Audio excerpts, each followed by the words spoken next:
China to investigate. Let's put that to the fact check, Mr. Minority Leader. Watch the president. Yes, he did say that. China should start an investigation into the Bidens, because what happened in China is just about as bad as what happened with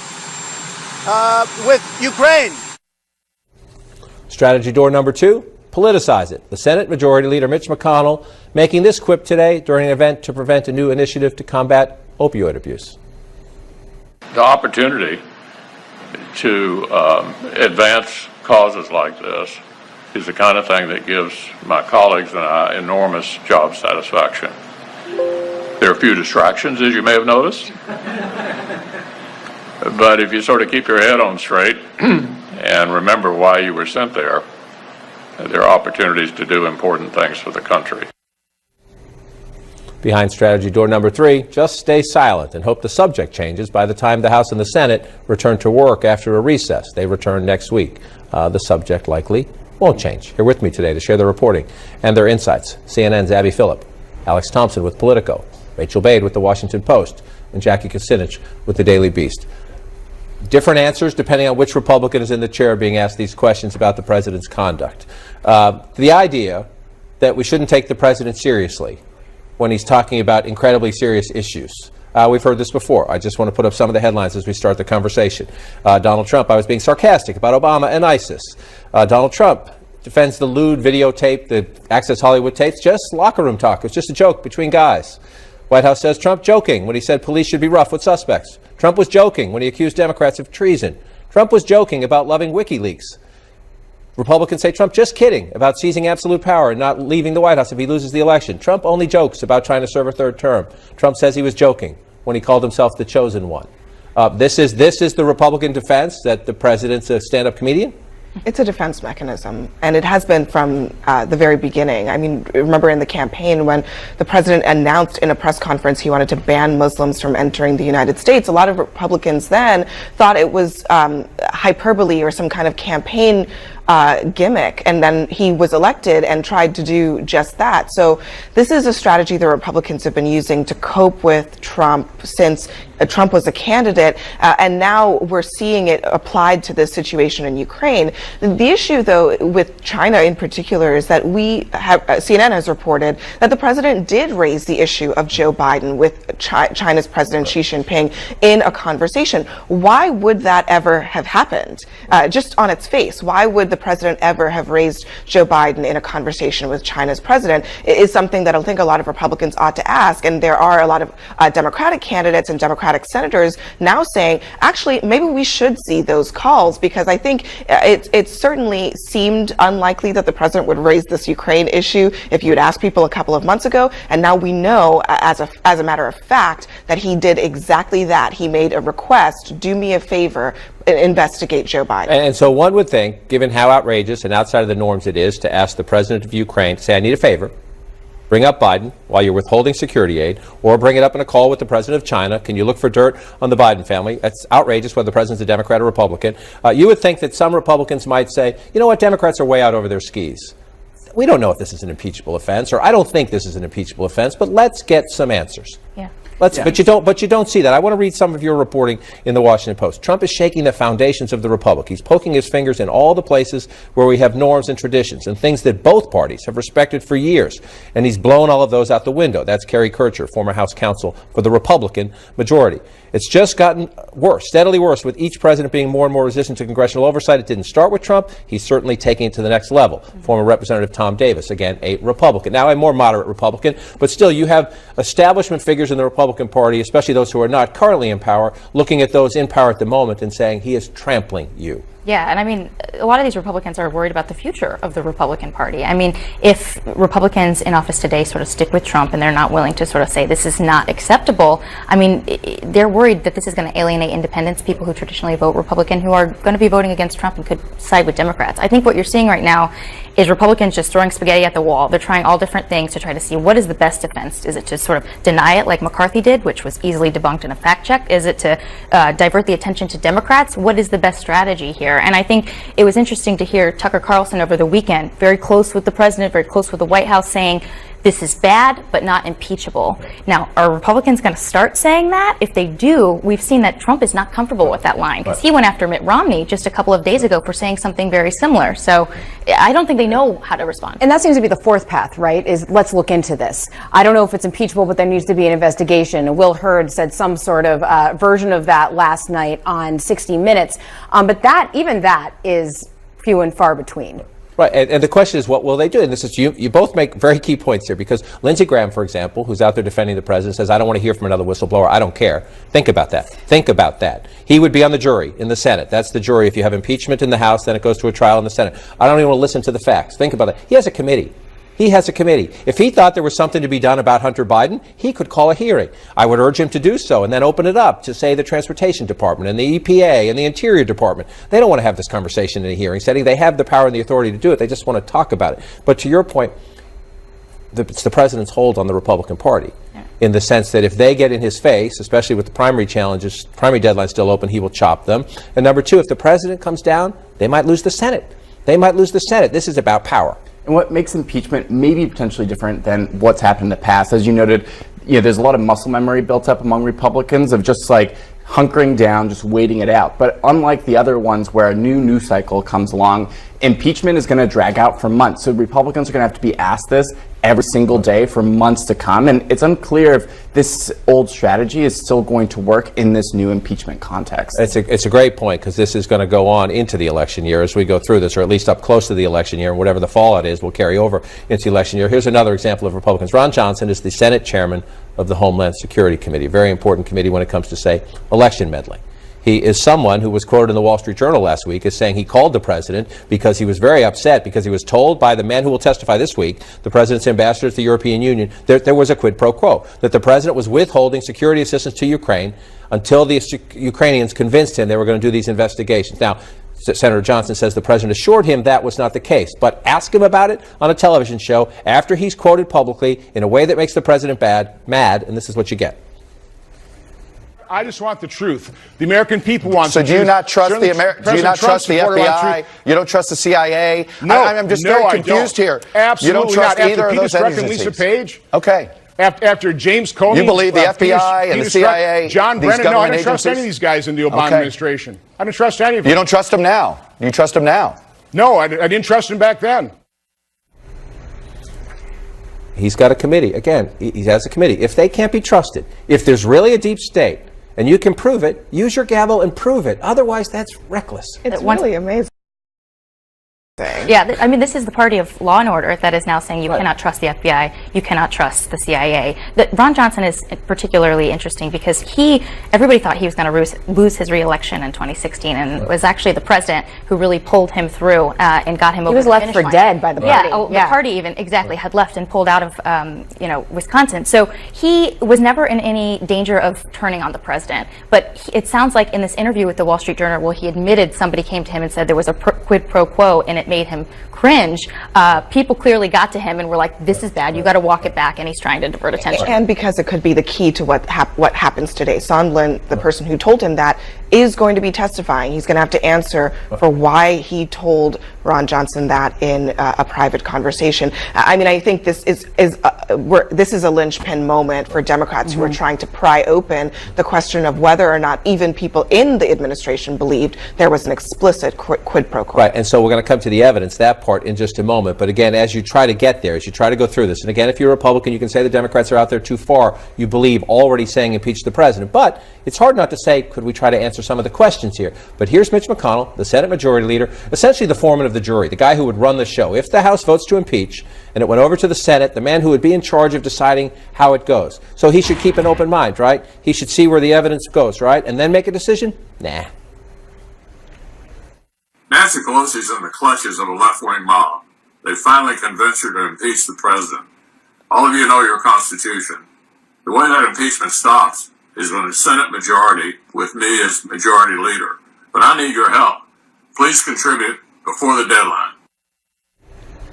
He would actually make that decision this year. He's up for re-election next year. But that's just your government at work. Send me money to help me with my re-election, and I promise you, before I've seen any evidence, that we will just turn a blind eye.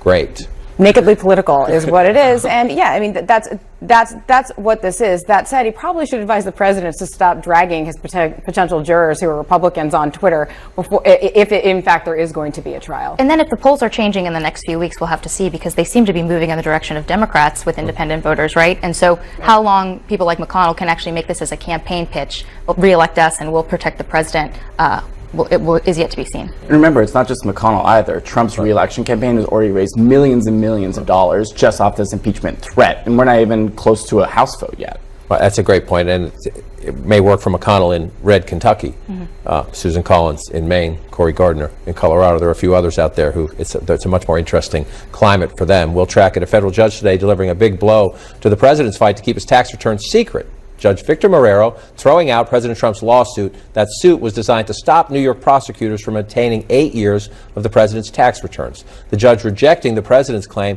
that the White House has, quote, absolute immunity from criminal process of any kind. The president's lawyers, though, indicating they will appeal. And for now, the Second Circuit says they'll press pause on those subpoenas until they hear the case. The president's accounting firm says it will respect the legal process and fully comply with whatever the final court decision is in this case.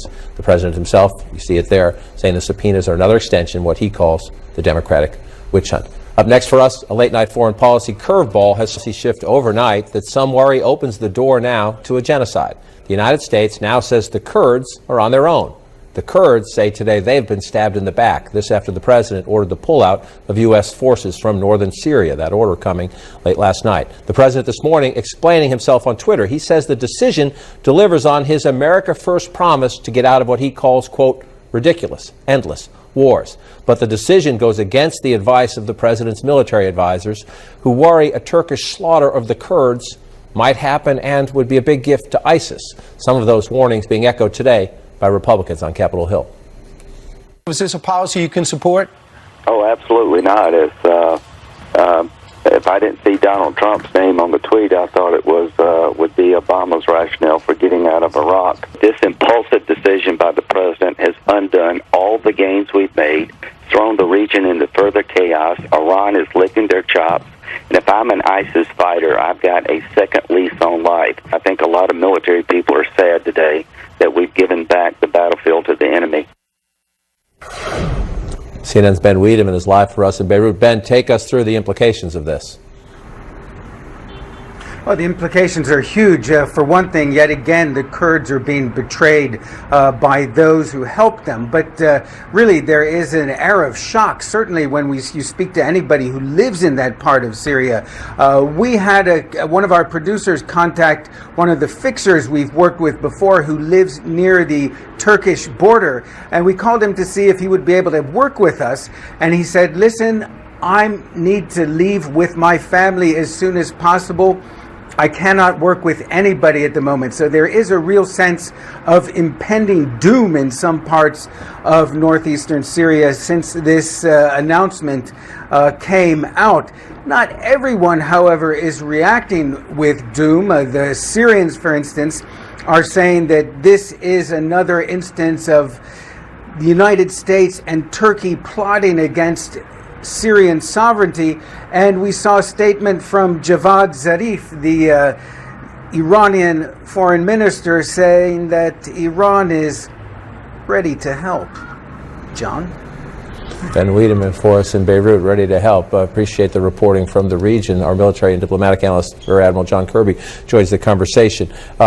To the geopolitics that Ben was touching on at the end here, and then I want to get into more of the details. In terms of the president, Turkey has now moved troops to the border. Right. In a minute, I'm going to get to a warning the president just issued. But the idea, who benefits here? Russia, Iran? Russia and Iran clearly benefit. I mean, the SDF, not only have they been good fighters against ISIS, they have in part and parcel been fighting against the regime. So this eases up tension on the Assad regime, which of course makes Russia and Iran's world much better inside Syria. And so the president, just before we came on the air for this hour, sending this tweet trying to explain himself, and you helped me translate, and some of the language is interesting, to say the least. As I have stated strongly before, and just to reiterate, if Turkey does anything that I, in my great and unmatched wisdom, consider to be off limits, I will totally destroy and obliterate the economy of Turkey. They must, with Europe and others, watch over, and it goes on to say, the President of the United States, these are his words, in my great and unmatched wisdom, consider to be off limits. What is he trying to say here the great wisdom aside? It seems to me like he's gotten some pushback since his tweet storm this morning saying that he's just going to step aside and let Turkey at it. Whether it's Lindsey Graham, whether it's his military advisors, obviously somebody's gotten to him and told him about the repercussions here of a Turkey power grab, which is what this would be in northeast Syria. So this sounds to me like he's sort of trying to say, look, I'm not weak. I'm not abdicating American leadership here. I'll fight back if Turkey goes too far. But the question, John, is what's too far? I mean, he's already signaled that he's not going to oppose this incursion. So where's it go from there? And what are the red lines that he's going to draw in terms of how he's going to react to Turkey? We don't know that. We've seen this in the past when he says he was going to pull out of Afghanistan. We've seen it in the past even when he said he's going to pull out of Syria. Hawkish voices in his own party have pushed back. The Pentagon has pushed back. The State Department has pushed back. Right. And ultimately, he has moved, at least mostly, back to where they want him to be. This is, to your point, that we heard Lindsey Graham at the top of the block. This is Nikki Haley, the president's former ambassador to the United Nations, who is generally loyal to the president. We must always have the backs of our allies if we expect them to have our back. The Kurds were instrumental in our successful fight against ISIS in Syria. Leaving them to die is a big mistake. She says the President of the United States is leaving to die a fighting force that has been a key U.S. ally. Liz Cheney, the Republican Congresswoman from Wyoming, withdrawing U.S. forces from northern Syria is a catastrophic mistake that puts our gains against ISIS at risk and threatens U.S. security. This decision ignores the lesson of 9/11. Terrorists thousands of miles away can and will use their safe havens to launch attacks against America. That's pretty tough stuff. But it's also accurate. I mean, look, if you just look at Syria from a selfish national security interest, we still have an interest there against ISIS. That while the physical caliphate's been destroyed, they're still recruiting there, they can still train there, they can still resource there, they still want to resurge there and elsewhere. So it's important that we stay engaged. So they're not wrong. Now, Nikki Haley may have political ambitions of her own, which may answer for why she pushed back on the president, but the main point is accurate. When you look at it from a counter-ISIS perspective, this is a foolish move. Appreciate your insights, Admiral. We'll watch it. We'll see if that tweet was the beginning of a retreat, but it's hard to say. Up next for us, back to the impeachment inquiry and the latest on the emerging second whistleblower. Back now to new developments in the impeachment inquiry. Just this hour, Democrats issuing new subpoenas to the Pentagon and to the Office of Management and Budget for documents related to administration policy and Ukraine. This as we head into a big week of new testimony. 2 Trump administration diplomats will testify about the president's efforts to tie military aid earmarked for Ukraine to greenlighting investigations of Joe Biden and his son, Hunter. Overseas this morning, the Trump Energy Secretary, Rick Perry, says he, quote, absolutely did urge the president to call Ukraine's president. But Perry says it was about energy and corruption, not about the Bidens, something he swore to in an interview the other day. I never heard and I talked to the president about this. I've had a conversation, a phone call with Rudy Giuliani about it.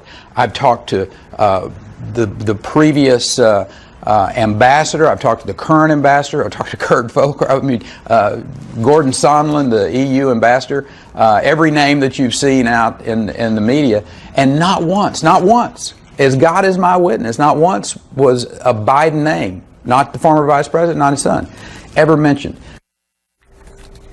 Significant there because there have been some rumblings that there's some finger pointing within the administration, if you will. Rick Perry saying I was doing my job and Biden's didn't come up. Now, if you read the text messages that were released last week, if you see other things, the Bidens obviously did come up in other conversations. Secretary Perry saying, not me, I have nothing to add to your investigation. And as Rick Perry's eyeing the exits, you notice that he didn't defend the president either in that state. So he doesn't necessarily feel that he has to show extreme loyalty as he's on his way out. That's an interesting point there. Democrats still want to talk to him. We'll see what happens there. This all happens. You have 2 key witnesses this week. Gordon Sondland, who was the president, he is the president's ambassador to the European Union, and then the former ambassador to Ukraine, who was pulled back. And the story there is that Rudy Giuliani went to the president and said she's not doing what we want her to do, therefore pull Ms. Yovanovitch back. There's that happening. And then there's also the word that there's a second whistleblower who has hired an attorney. The question is, will we see a complaint? Will we see the whistleblower come up? This is Lindsey Graham, who we talked about earlier, talking about if we're going to have whistleblowers, then if the whistleblower's allegations are turned into an impeachment article, it's imperative that the whistleblower be interviewed in public under oath and cross-examined. Nobody in America goes to jail or has anything done to them without confronting their accuser. Is that a call for transparency, which most times is a good thing, or is that an effort to intimidate whistleblowers that if you keep pushing your complaints, I'm going to unmask you, and your anonymity, which you are guaranteed under the law, will be taken away from you. Well, the president has accused these people of treason at this point and said that in the old days we would have taken care of them. He essentially threatened them. So the intimidation's already started whether or not they're unmasked. And I think we should just be clear here. An impeachment inquiry is not a criminal proceeding. And so the idea that we should treat this as the president is potentially going to be sentenced to some kind of prison time, this isn't that kind of thing. And so not only is the whistleblower entitled to anonymity and the protection of the law against retribution, but no, the president is not entitled to necessarily, in this case, meet his accuser. So it seems Lindsey Graham is changing the subject in an effort to do what the White House would prefer to do, which is talk about the merits of the whistleblower, talk about the merits of the person making the claim, not about what is actually being alleged. If there was a House impeachment, and we sure seem to be on that path, and the Senate had a serious trial, the rules for such trial could allow the president's defense team to at least have access to the whistleblowers in private, could allow them to at least have access to that testimony. So it is possible if the Republicans were to proceed with a serious trial and wrote rules.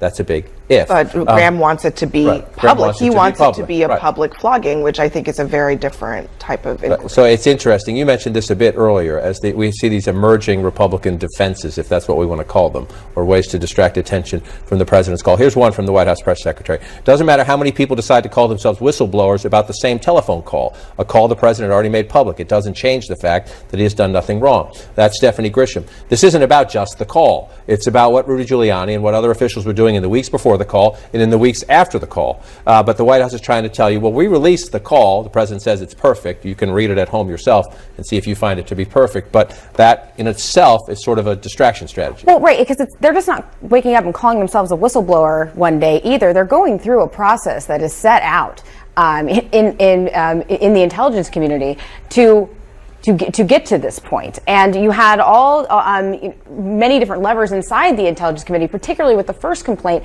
say this is serious. So they're trying to distract, they're trying to make it about the transcript, which in and of itself, when you read it, is shocking and does have a lot of questions. And in the meantime, you have Democrats on the Hill who they're trying to find more evidence, more things that can corroborate what this whistleblower came out and said. I mean, we've seen the transcript, we've seen the whistleblower complaint, and Democrats feel that in and of itself is damning enough to impeach him. They got it right there. At least that's what they think. But what they're doing is they're trying to collect as much evidence as they can so that Republicans can't just point to this whistleblower and say, oh, who is this whistleblower?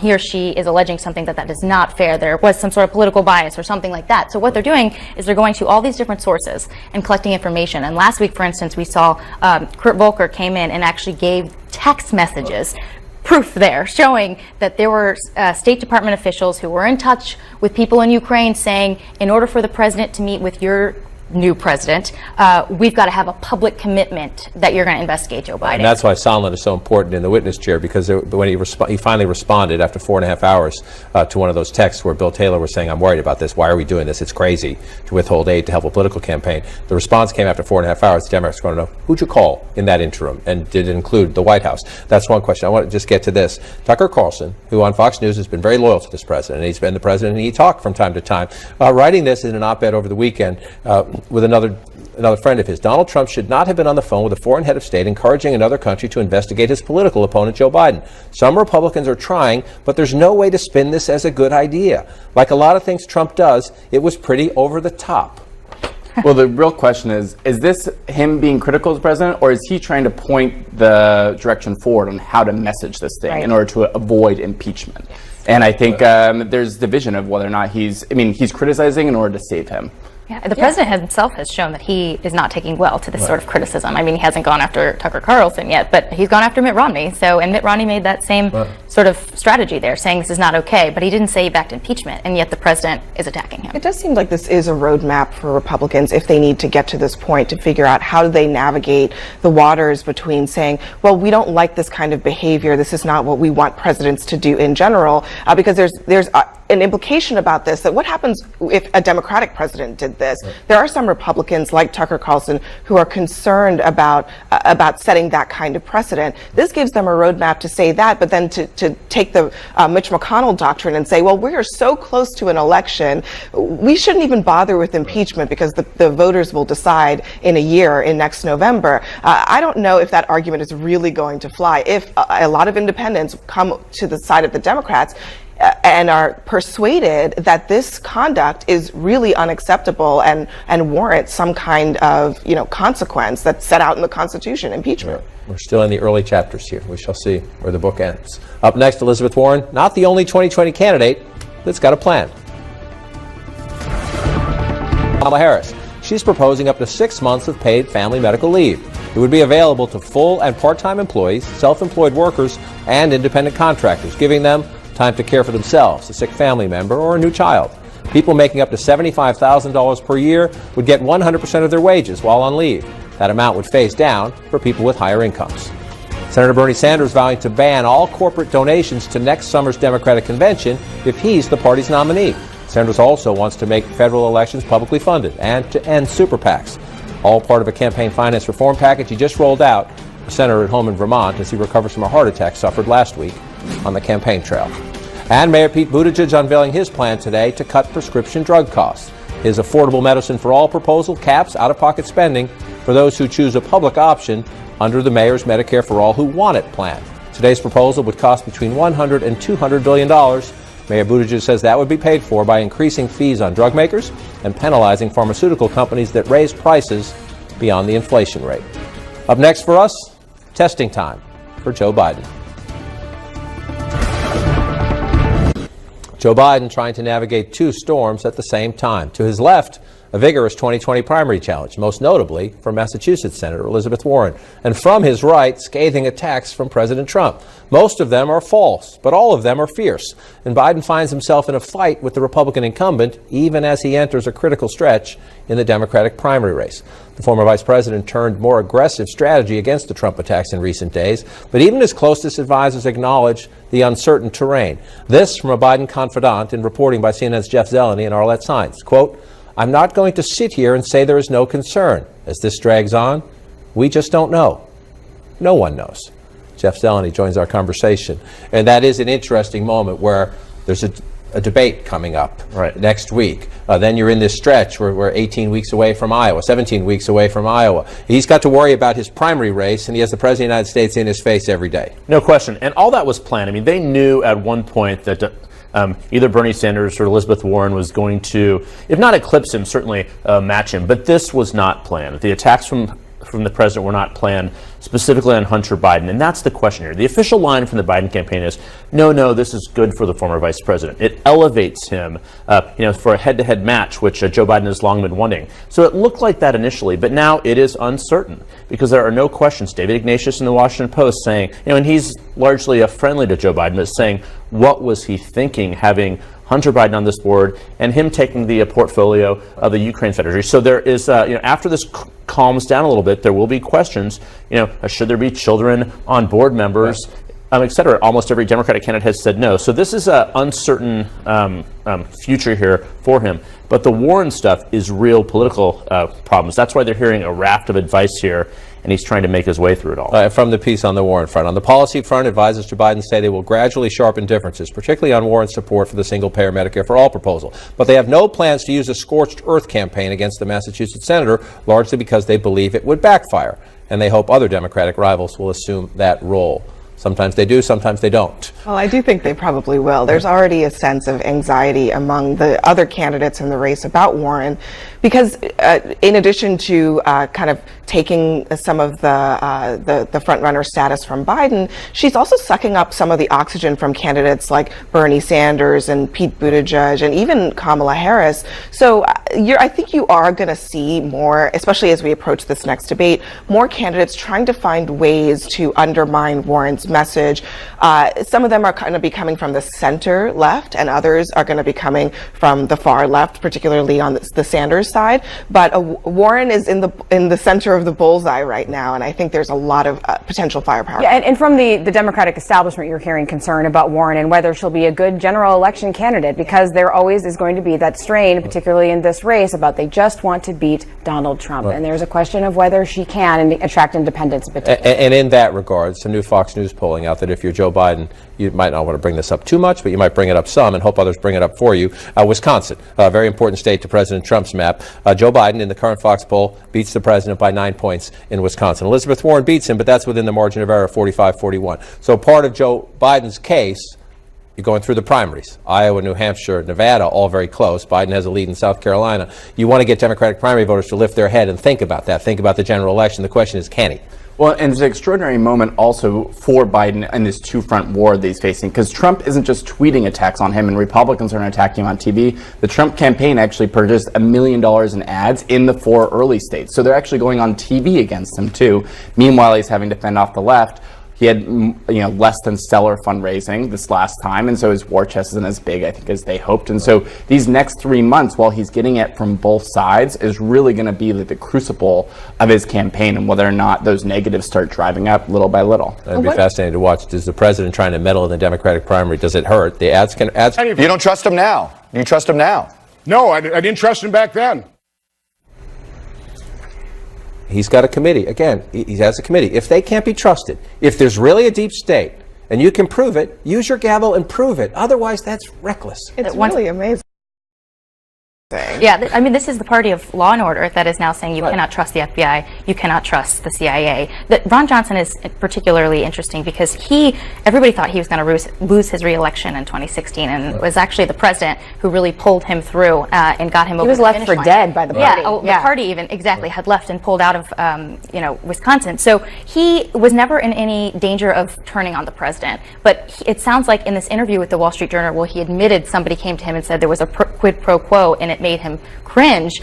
People clearly got to him and were like, this is bad, you got to walk it back, and he's trying to divert attention. And because it could be the key to what happens today. Sondland, the person who told him that, is going to be testifying. He's going to have to answer for why he told Ron Johnson that in a private conversation. I mean, I think this is a linchpin moment for Democrats who are trying to pry open the question of whether or not even people in the administration believed there was an explicit quid pro quo. Right, and so we're going to come to the evidence, that part, in just a moment. But again, as you try to get there, as you try to go through this, and again, if you're a Republican, you can say the Democrats are out there too far. You believe already saying impeach the president. But it's hard not to say, could we try to answer some of the questions here? But here's Mitch McConnell, the Senate Majority Leader, essentially the foreman of the jury, the guy who would run the show. If the House votes to impeach and it went over to the Senate, the man who would be in charge of deciding how it goes. So he should keep an open mind, right? He should see where the evidence goes, right? And then make a decision? Nah.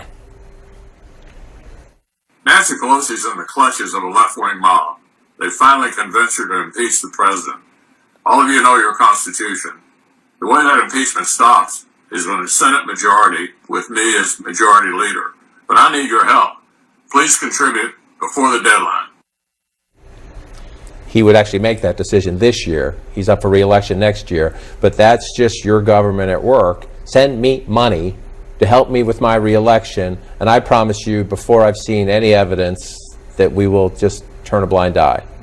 Great. Nakedly political is what it is, and yeah, I mean that's what this is. That said, he probably should advise the president to stop dragging his potential jurors who are Republicans on Twitter before, if in fact there is going to be a trial. And then if the polls are changing in the next few weeks, we'll have to see, because they seem to be moving in the direction of Democrats with independent voters, right? And so how long people like McConnell can actually make this as a campaign pitch, re-elect us and we'll protect the president, is yet to be seen. And remember, it's not just McConnell either. Trump's re-election campaign has already raised millions and millions of dollars just off this impeachment threat, and we're not even close to a House vote yet. Well, that's a great point, and it may work for McConnell in red Kentucky, Susan Collins in Maine, Cory Gardner in Colorado. There are a few others out there who it's a much more interesting climate for them. We'll track it. A federal judge today delivering a big blow to the president's fight to keep his tax returns secret. Judge Victor Marrero throwing out President Trump's lawsuit. That suit was designed to stop New York prosecutors from obtaining 8 years of the president's tax returns. The judge rejecting the president's claim that the White House has, quote, absolute immunity from criminal process of any kind. The president's lawyers, though, indicating they will appeal. And for now, the Second Circuit says they'll press pause on those subpoenas until they hear the case. The president's accounting firm says it will respect the legal process and fully comply with whatever the final court decision is in this case. The president himself, you see it there, saying the subpoenas are another extension, what he calls the democratic